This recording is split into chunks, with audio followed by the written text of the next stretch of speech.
लेकिन सूर्य उदय के बाद में हम उठते हैं, क्या काम का हमारा उठना? जल्दी उठना चाहिए, मजबूत संकल्प से बनना चाहिए। कल हमने सुना कि भगवान कृष्ण ने रुक्मिणी का हरण कर लिया और रुक्मिणी के अंदर विश्वास था। क्यों? क्योंकि वो दिन रात भगवान का चिंतन करती थी, मनन करती थी, भजन करती थी। इसलिए उसे विश्वास था कि मेरा कन्हैया, मेरा गोपाल, मेरा श्री कृष्ण, मेरा सांवरिया मुझे निश्चित मेरे साथ विवाह करेगा, मुझे निश्चित हरण करने के लिए आएगा, मेरे साथ विवाह करेगा। मन में थाना इतना प्रगाढ़ विश्वास, तब जाकर के साथ रुक्मिणी को भगवान कृष्ण मिले। हमारे अंदर भी विश्वास होना चाहिए, बिना विश्वास के कुछ नहीं होता। भगवान के ऊपर विश्वास करो और विश्वास करोगे तो नैया भव सागर से पार हो जाएगी। कमी है विश्वास की।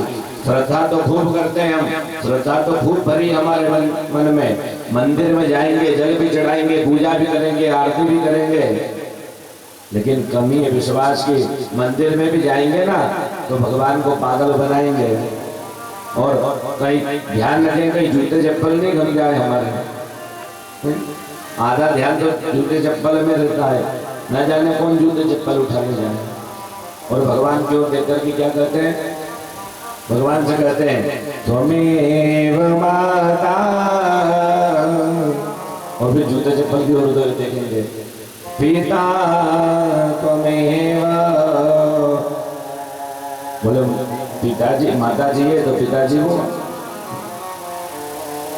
अरे जब वहां परमात्मा के सामने खड़े हो जाओ तो दृढ़ विश्वास से कोई कुछ भी करे कोई मतलब नहीं, मात्र भगवान के दर्शन करो। भगवान से कामना करो, रे सांवरिया अब की बार ये जो जीव निकले तो आवागमन के चक्कर से, इस चक्रव्यूह से निकल करके और तेरे चरणों में आकर के रुक जाओ। यही कामना करना। रुक्मिणी ने कामना करी, गोविंद अगर तू नहीं मिलेगा तो मैं अपने प्राणों को त्याग दूंगी, तेरे सिवा मैं कहीं नहीं जाऊंगी। इधर शिशुपाल भी बारात लेकर के आ गए। शिशुपाल भी बारात लेकर के आया। भाभीियों ने समझाया, बोले वो रुक्मिणी जो है साक्षात लक्ष्मी है, उसको केवल कौन वर्ण कर सकता है? साक्षात नारायण उसको वर्ण कर सकता है, क्योंकि लक्ष्मी नारायण की होगी और किसी की नहीं होती। इसलिए आप मत जाओ।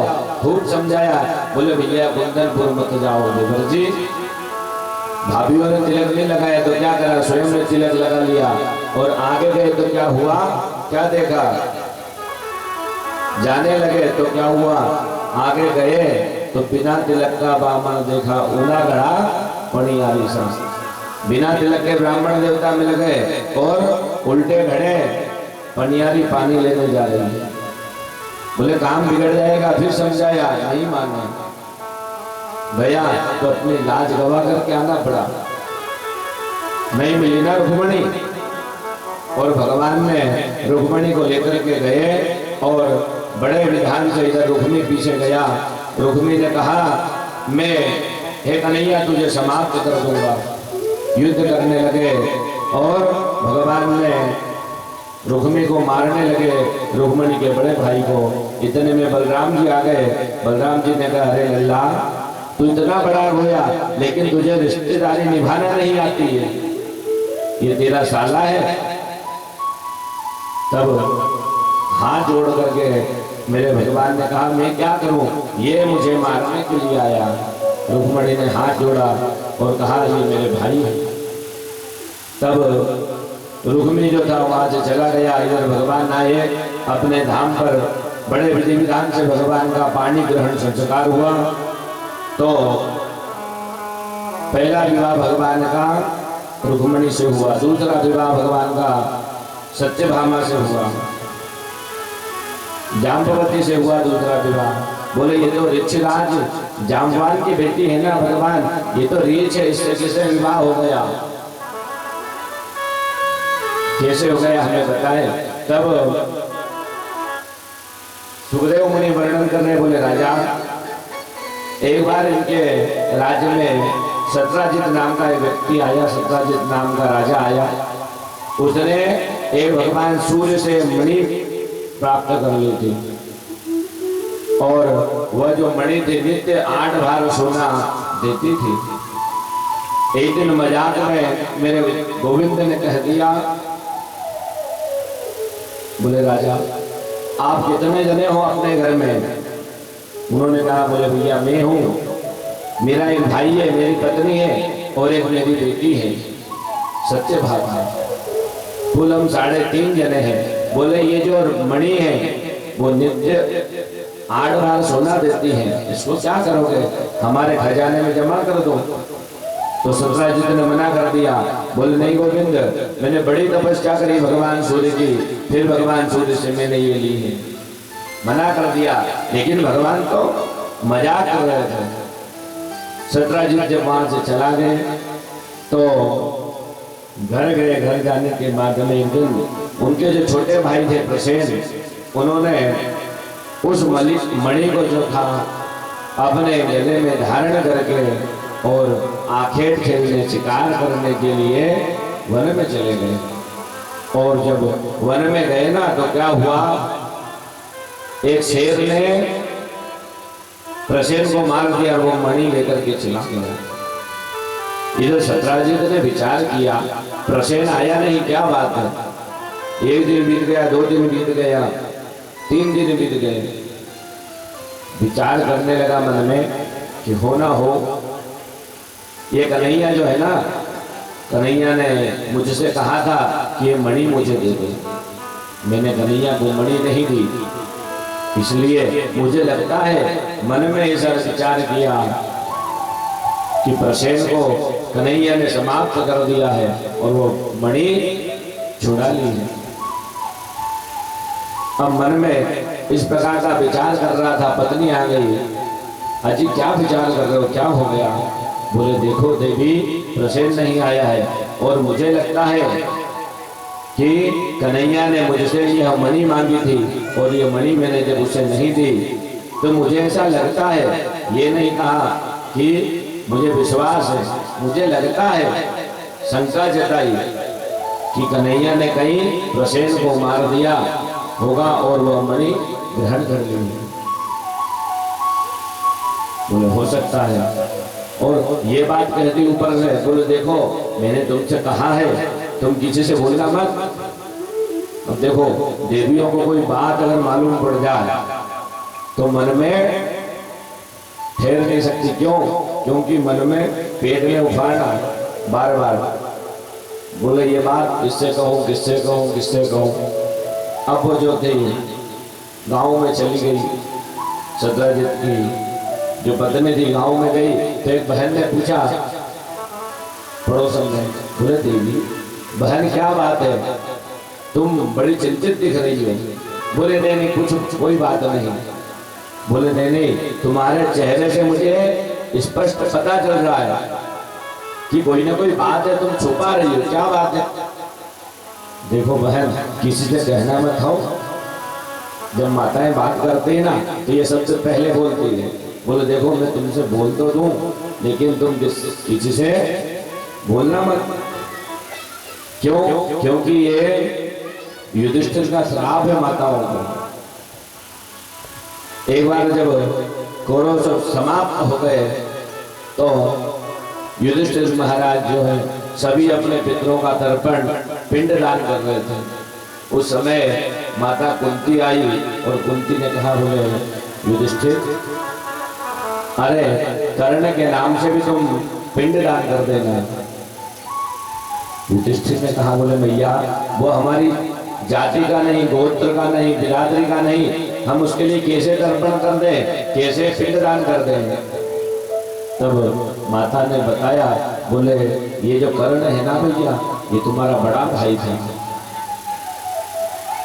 ये सूर्य भगवान ने के कारण ये मुझे प्राप्त हुआ था, ये तुमसे बड़ा भाई था। जैसे ही कहा तो युधिष्ठिर ने कहा, बोले भैया तूने हमारे या तो हमारे बड़े भाई को समाप्त करवा दिया। बोले जब भी करने की ओर देखता तो मुझे ऐसा लगता मानो उसके जो पैर हैं आपके जैसे दिखते हैं, आपके पैरों के भाते हुए पैर दिखाई देते हैं। बोले माँ तुमने मुझसे ये बात छुपाई, आज मैं तुम्हें स्त्री जाति को श्राप देता हूँ कि वह अपने मन में कभी कोई बात छुपा करके नहीं रखेगी।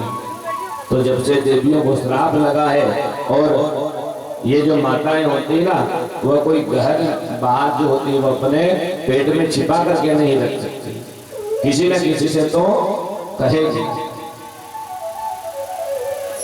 तो उन्होंने कोई पड़ोसन से कह दिया, प्रसेन सतराजित महाराज की पत्नी ने। अब धीरे धीरे धीरे पूरे राज्य में बात फैल गई। बोले कृष्ण ने प्रसेन को मार दिया, मणि ले ली। गुप्तचरों के द्वारा बात धीरे धीरे भगवान के पास गई। भगवान दौड़ करके गुरुदेव के पास गए, गर्गाचार्य जी के पास। बोले गुरुदेव ये क्या हुआ? अरे मुझे कलंक लग गया है, मेरे ऊपर इतना भारी कलंक लगा। क्यों लगा, किस कारण से लगा? आप पत्रिका देखो ना मेरी। गर्गाचार्य जी ने कहा, बोले भैया तुमने है ना चौथ का चंदा देख लिया था, चतुर्थी का चंद्रमा तुमने देख लिया। भाद्रपद कृष्ण पक्ष की जो चतुर्थी का जो चंद्रमा देख लेता है उसे निश्चित कलंक लगता है। तो तुमने चतुर्थी का चंदा देख लिया। बोले कब देख लिया था? जब छोटे से थे मेरे गोपाल। मैया से कहा, बोले मैया मुझे खिलौना दे दे। तो मैया ने कहा, देख बेटा वो चंदा मामा। तो भगवान कहने लगे अब तो मुझे वो चंदा ही चाहिए। तो उस चंद्रमा के दर्शन भगवान ने कर लिए। तो आज भगवान को वह कलंक लगा, सतराजित प्रसेन की मृत्यु का साथ। बोले इस कष्ट को, इस कलंक को मैं कैसे मिटाऊं? अपने सैनिक सेनापतियों को लेकर के, मंत्री इत्यादि को लेकर वन में गए और वन में जाकर के देखा कि एक जगह प्रसेन मरा पड़ा था, मणि नहीं थी उसके पास। पद चिन्ह देखे तो शेर ने उसको मार दिया। शेर के पद चिन्ह देखते देखते आगे गए तो शेर भी मरा पड़ा। शेर को भी मार दिया किसी रीछ ने। अब उस रीछ के पैर देखते देखते एक गुफा में चले गए भगवान। सारे द्वारका वासियों को बाहर ठहरा दिया। बोले भैया मैं अंदर जाता हूँ, देखता हूँ, और अगर मैं नहीं लौटूं तो तुम चले जाना। बोले ठीक है भगवान। अब मेरे गोविंद गोपाल जो है अंदर गुफा में प्रवेश कर गए और जैसे ही प्रवेश किया तो ये जो जाम्बवान की बेटी है जाम्बवती, वह उस मणि से खेल रही थी, बड़ी चमक रही थी यह मणि। जैसे ही भगवान गए तो जाम्बवती चिल्लाने लगी। इतने में जाम्बवंत जी महाराज अंदर से आए और कहने लगे, अरे कौन मेरी गुफा में अंदर आ गया है? अरे क्या वह मेरी गुफा का नियम नहीं जानता कि जो मेरी गुफा में आएगा उसे मुझसे युद्ध करना पड़ेगा? देखो ये जामवंत जी कौन है साहब? जो रामायण में जो जामवंत जी थे वही जामवान है। ये जो जब युद्ध हुआ रावण और राम जी का तो जामवंत जी किसी से लड़े नहीं। क्यों नहीं लड़े साहब? क्योंकि विचार कर रहे थे कि मेरे समान कोई बलशाली यहाँ पर हो तो मैं लड़ूं। रावण की इतनी बड़ी सेना थी साहब, कर्ण कैसे, कुंभकर्ण जैसे, रावण जैसे बड़े बड़े योद्धा थे वहां पर, लेकिन जामवंत की बराबरी का कोई योद्धा नहीं था। इसलिए जामवंत जी ने युद्ध नहीं करा, जामवंत जी मात्र बैठे रहे साहब। अरे कुंभकर्ण कोई छोटा मोटा योद्धा था क्या? एक बार क्या हुआ कि महाभारत का युद्ध प्रारंभ होने वाला था तो मेरे भगवान द्वारकाधीश ने भीम से कहा, बोले भीम जाओ लंका जाओ और लंका में देवी मंदोदरी बैठी है और वो प्रतीक्षा कर रही है जब रावण समाप्त हो गया था, मृत्यु को प्राप्त हो गया, तब मंदोदरी ने राम जी से कहा, बोले राम जी, मैं मेरे पति की ताकत को जानती हूँ, मेरे देवर की ताकत को जानती हूँ, आपने इतने बड़े बड़े योद्धाओं को कैसे समाप्त कर दिया, कैसे मृत्यु के घाट उतार दिया, मैं ये युद्ध देखना चाहती हूँ। तब राम जी ने कहा, बोले देवी, अब तो युद्ध हो गया है, तुम युद्ध अगर देखना चाहती हो ना, तो जब द्वापर में मैं युद्ध करूंगा तब तुम्हें युद्ध देखने के लिए बुलाऊंगा। तो जब से अभी तक मंदोदरी लंका में बैठी हुई राम राम राम राम कर रही थी। आज भीम से कहा, जाओ भैया मंदोदरी को लेकर के आओ। और जब मंदोदरी को लेने गए ना भीम ने कहा, बोले माँ, मैं पांडव पुत्र भीम हूँ और भगवान श्री कृष्ण ने आपको लेने के लिए भेजा है। बोले भैया क्यों भेजा है? बोले युद्ध देखने के लिए। अच्छा, बोले कौन लड़ेगा युद्ध? बोले मैं लड़ूंगा युद्ध, मुझ में 10,000 हाथियों का बल है। अभिमान से कहने लगा, बोले मेरे भाई अर्जुन के समान धनुर्धारी कोई योद्धा नहीं है पूरे विश्व में, हम लड़ेंगे युद्ध। बोले भैया ठीक है, आप आए हो तो बड़ी दूर से आए हो, स्नान कर लो, जलपान कर लो, तब तक मैं तुम्हारे लिए भोजन बना लेती हूँ, फिर अपन चलते हैं। बोले ठीक है। स्नान करने के लिए भीम एक कुंड में उतरा साहब, तो उस कुंड को तह तक नाप करके आने में उसे 24 घंटे लग गए। नीचे जाकर के उसका था लेकर के वापस आने में 24 घंटे लग गए भीम को। बाहर आया स्नान करके। मंदोदरी ने कहा, रे भीम बड़ा लंबा चौड़ा स्नान किया भैया। बोले देवी, ये जो कुंड है ना, इसकी मैं गहराई नाप करके आने में मुझे 24 घंटे लगे, इतना बड़ा कुंड है। मंदोदरी ने कहा 24 घंटे लगे इसकी गहराई को नापने में। तो मंदोदरी ने कहा, बोले भीम, क्या तो तुम युद्ध करोगे और क्या मैं युद्ध देखूंगी? बोले क्यों? बोले जिस कुंड में तुम नहाए हो ये कोई कुंड बना हुआ नहीं है। बोले फिर क्या है? बोले ये तो मेरे देवर कुंभकर्ण की खोपड़ी है, जिसमें समुद्र का जल आ गया है और जल भर गया, और उसकी खोपड़ी को तह तक नाप करके, गहराई को नाप करके आने में तुम्हें 24 घंटे लग गए, तो क्या तो तुम युद्ध करोगे और क्या मैं देखूंगी? भगवान कृष्ण से कहना, मुझे गुड्डे गुड्डी का खेल नहीं, मुझे तो वो युद्ध देखना था जो राम और रावण का युद्ध हुआ। और श्री राम जय राम करते हुए मंदोदरी भगवान के परम धाम को चली गई। तो किसी चीज का अभिमान नहीं करना चाहिए। अभिमान आया कि आप समाप्त हुए। भीम को अभिमान आ गया, भगवान ने इसलिए तो भीम को भेजा था। और वही जामवंत जी इतने बड़े बड़े योद्धा थे, लेकिन जामवंत के बराबर कोई योद्धा नहीं था। जब युद्ध समाप्त हो गया तो सबको भगवान अपनी इच्छा अनुसार वर दे रहे थे राम जी।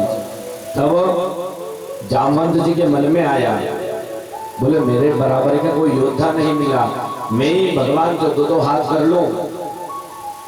मन में विचार किया तो भगवान ने कह दिया, बोले अभी तो मैं मर्यादा में हूं, और जब द्वापर में कृष्ण जन्म लूंगा तब मैं तुमसे लड़ूंगा।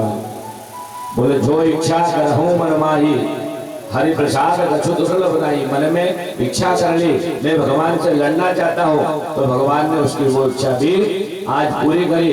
द्वापर में कृष्ण अवतार लिया और गुफा में गए, और 27 दिन तक शाम ऋक्षराज जामवंत और भगवान में युद्ध होने लगा।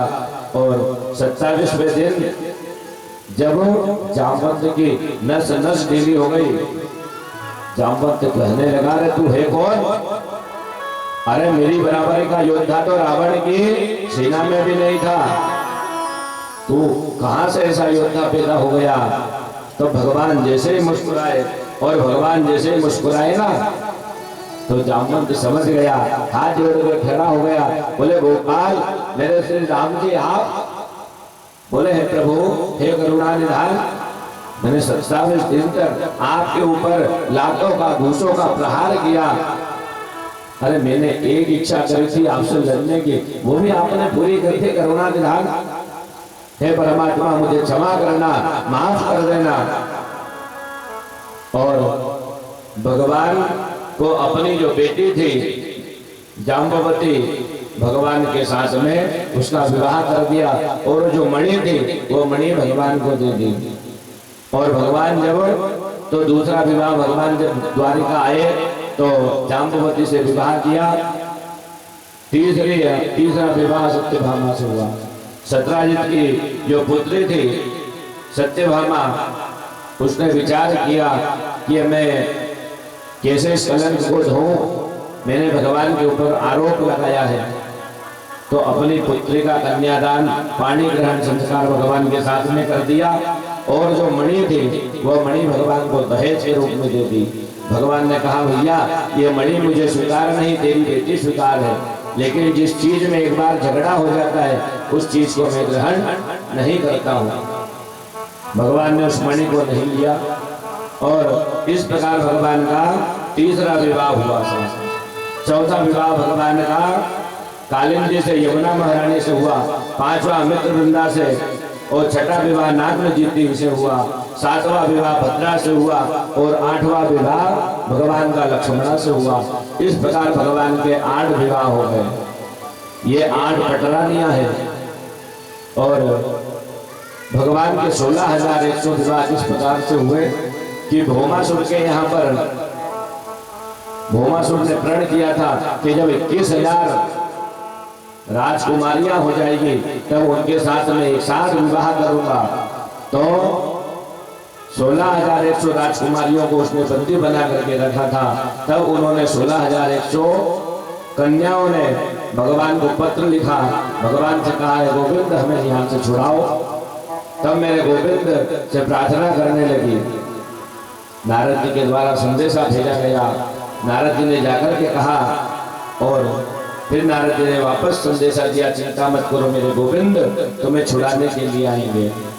तो वह जो 16,100 राजकुमारियां जो थी वह दिन रात भगवान का ध्यान करती है, गोविंद कब आओगे आओ, और ध्यान करती कब आएगा मेरा सावरिया, कब आएगा मेरा सावरिया, कब आएगा मेरा सावरिया, कब आएगा मेरा सावरिया, कब आएगा मेरा सावरिया, जागेगा मेरा आएगा, मुझे अपना बनाएगा, जागेगा मेरा आएगा, मुझे अपना बनाएगा, मेरे आंसू मुझे गले लगाएगा, मेरे आंसू मुझे गले लगाएगा, सावरिया, कब आएगा मेरा सावरिया, कब आएगा मेरा सावरिया, कब आएगा मेरा सावरिया।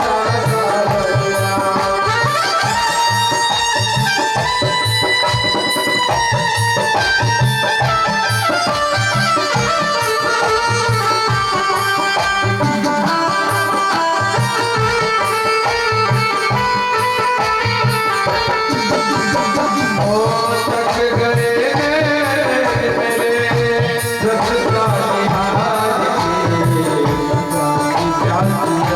के होगे सब गए शाम तक गए मेरे रसता निहार के प्यासी होगे सब गए शाम जीवन बन जाएगा कब काल आएगा, जीवन बन जाएगा जब काल आएगा, मेरे आंसू पोंछकर तुझे गले लगाएगा, मेरे आंसू पोंछकर तुझे गले लगाएगा, आएगा बड़ा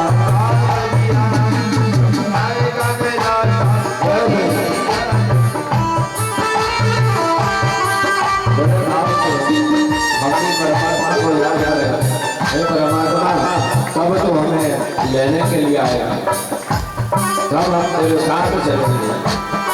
हे गोविंद अब तू आजा।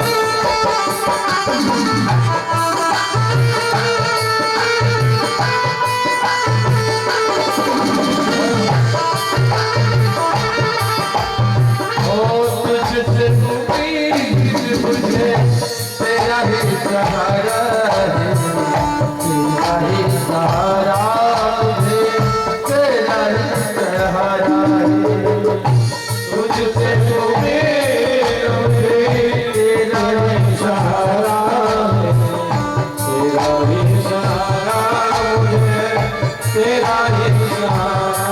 वो जीवन बन जाएगा जब गाना आएगा, जीवन बन जाएगा जब गाना आएगा, मेरे आंसू पूछ कर कब आएगा मेरा सावरिया, कब आएगा मेरा सावरिया, कब आएगा मेरा सावरिया, कब आएगा मेरा